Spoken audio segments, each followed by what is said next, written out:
And that's good for people that really understand process or change or the evolution of a business. But how do you break it down and, maybe you coach your clients through this, right? When that light comes on and they have that realization that, oh wow, I am the bottleneck, or I'm not the best person in my business to do this anymore, right?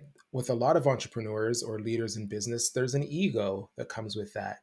How do you deal with that? And do you have to coach them through that process of transitioning either power or responsibility? Maybe we're setting up some kind of, succession plan for someone to take over. How do you transition them through that stage if there is ego involved, or if they were the principal person in the business and, all that knowledge was with them? What does that look like? Ego is good. Ego is the fuel of everything. Okay. Ego just shouldn't be driving the car, because you don't want to have the fuel driving the car. So there is a place for the fuel, and it's not behind the wheel. Uh, That's where the fuel goes. uh, So what we do is we create systems to do that. And one of it is having 3 habits: daily habit, weekly habit, monthly habit.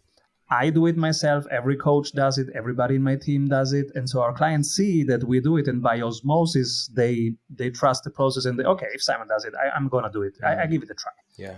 So the daily habit, you write down how you are allocating your time right now.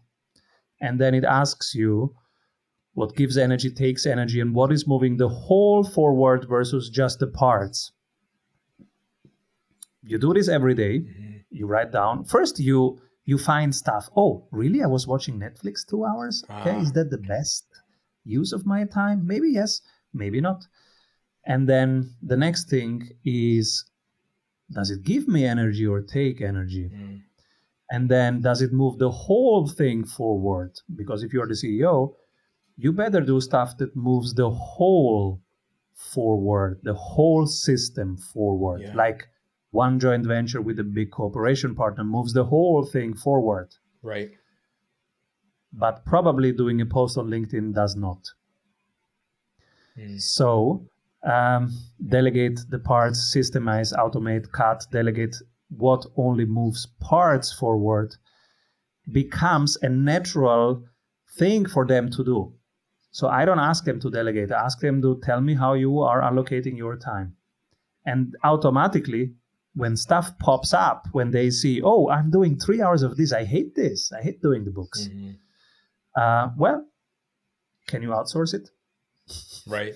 Can you automate it? And then you have their buy-in. So that's how we do that. And bit by bit, they start, removing themselves from more layers of the organization. That's why it takes us 12 weeks, 90 days. Got it. Because it's a process. It's not a thing that they do at once.